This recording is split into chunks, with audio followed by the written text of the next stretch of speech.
guys, welcome back to Winifred's Wardrobe. I am Freddie, your curator here. And if it wasn't obvious from the title, the thumbnail, and the theme music from the beginning, we are going to be creating a costume from the Addams family. This particular costume is from one of my favorite characters, Wednesday Addams, and I am very excited to get it done.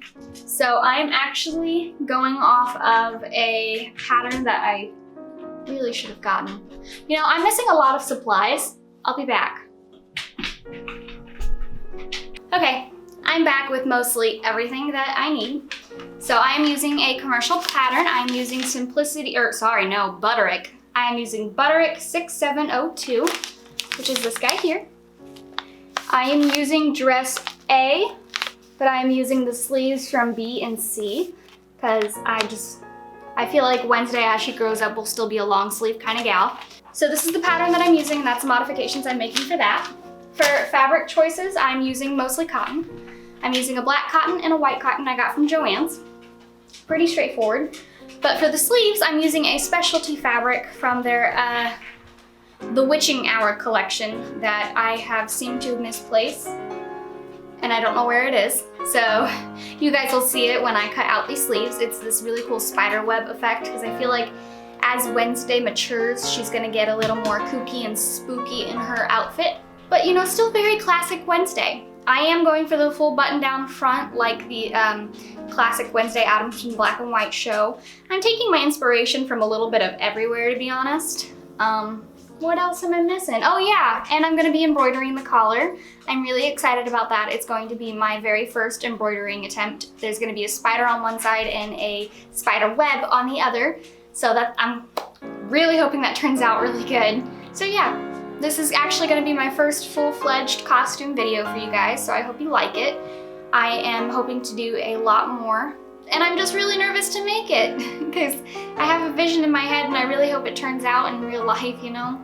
So I guess let's go ahead and get started. I'm going to hand it over to VoiceOver Freddie from the future, but the past, but the future. Hit it! The beginning of every sewing project starts with cutting your fabric. And since it's a relatively boring process, I'm going to be doing some updating. This video has been in purgatory for months. A lot of the filming was done before quarantine and before Black Lives Matter. So I thought it would be appropriate to comment briefly on what's been going on. Where quarantine is concerned, wear your mask, social distance, wash your hands. We're in this together, as they say.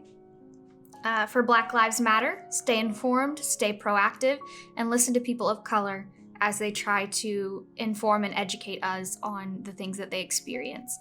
There will be links to more information about Black Lives Matter and petitions and places you can donate in the description, so please definitely check those out. Anyway, now on to the video. This pattern consists of 4 skirt pieces, 3 bodice pieces, and pieces for the button placket and collar and cuffs.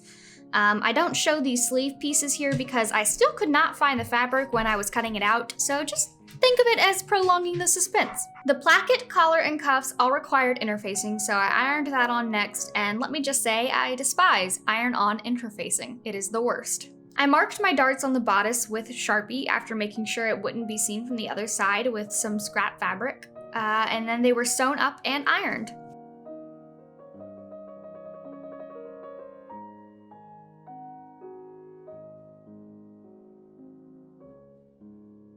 Now, I have never done a facing before, so I kept referencing the instructions.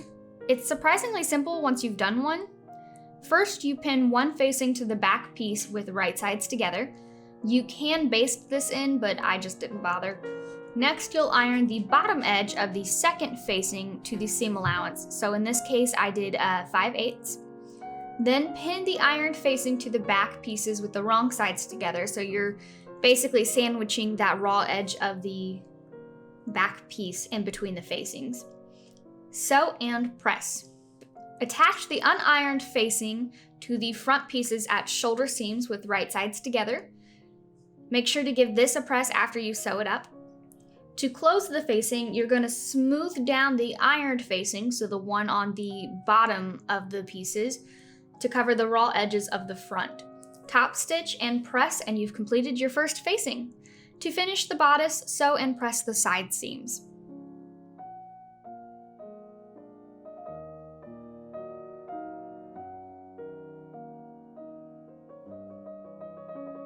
Moving on to the skirt, this guy is really simple. Sew the front pieces to the side front pieces and the back to the side back pieces. Then sew the sides up, leaving the front open. Finally, press those seams.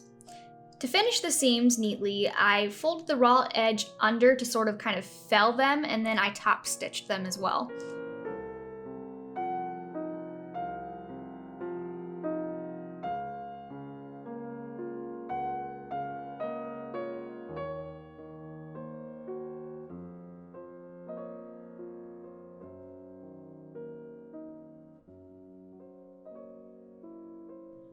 Attach the skirt to the bodice, sew, and press.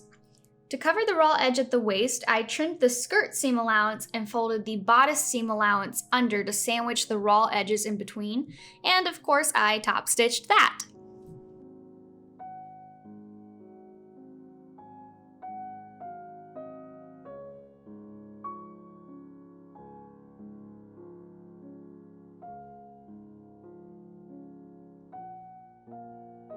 Moving on to the button placket, take the uninterfaced pieces and sew them to the front edges with right sides together.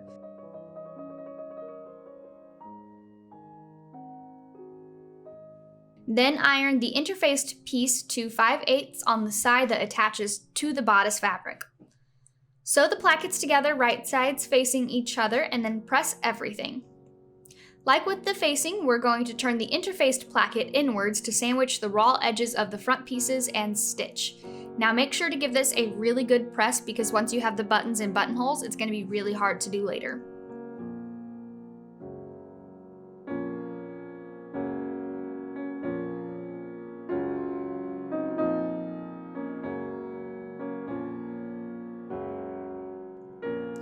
Let's set that aside and move on to the collar. This is my first embroidered piece I have ever done, so I thought I should have extra interfacing to help keep the tension while it was in the hoop. Was it helpful? I don't know. Should you do it? I also don't know that.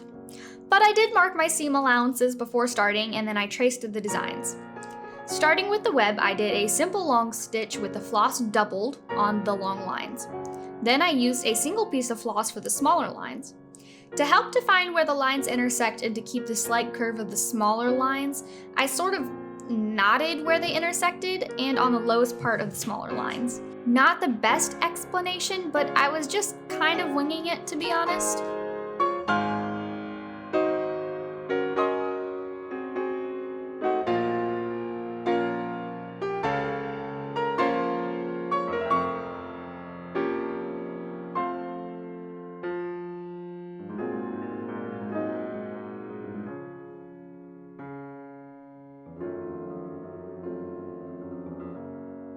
I did the same technique for the spider legs and the web the spider was hanging from, and then used a double floss to fill in the body.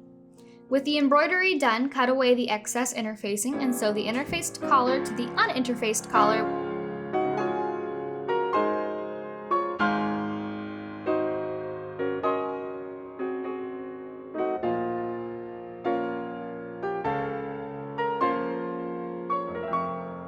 Clip the seam allowance, turn, and press. Somehow I lost audio here, but you're going to take the uninterfaced collar stand and attach it to the collar. Take the interfaced collar stand and iron the side not attaching to the collar to 5/8 of an inch.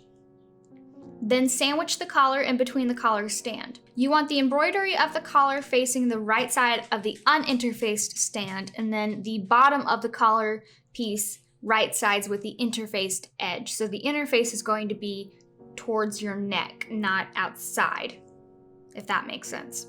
Sandwich the raw neck edge with the interfaced collar and top stitch that. Make sure to iron this really well and be careful. If, like me, you mess up and have too much fabric on the collar stand, it'll just be hidden by the collar, so do your best. Stitch, trim, and press. Next, you're going to take the uninterfaced stand piece and attach it to the neck of the bodice. Clip this edge and trim if you'd like. It seems I also somehow lost audio here, but basically after trimming, you're just going to fold the interfaced band towards the raw neck edge top stitch and press just like normal.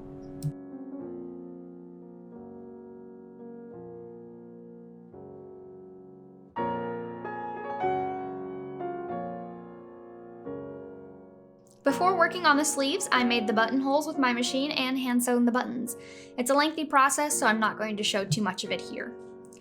For the sleeves, I used this very pretty web fabric you all have been dying to see, and then used the white fabric for the cuffs. I made tiny little bias tapes out of the white fabric and covered the raw edge of the sleeves little cut thing. I top stitched that and then sewed the sleeve seam line.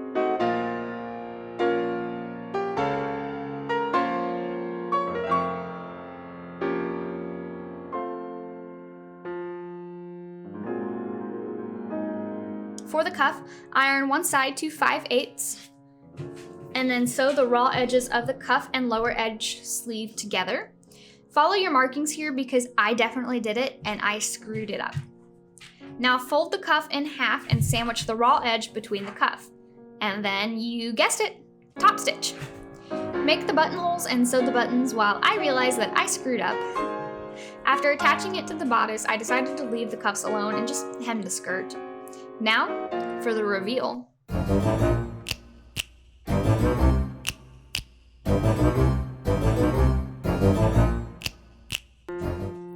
I love this dress.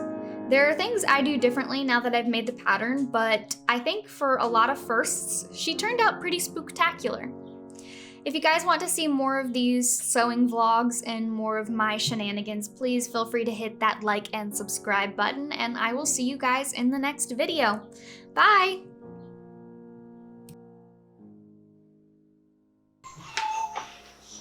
Do-do-do-do. Ow, it hurts to snap. Ew, I got dog hair on my bandage.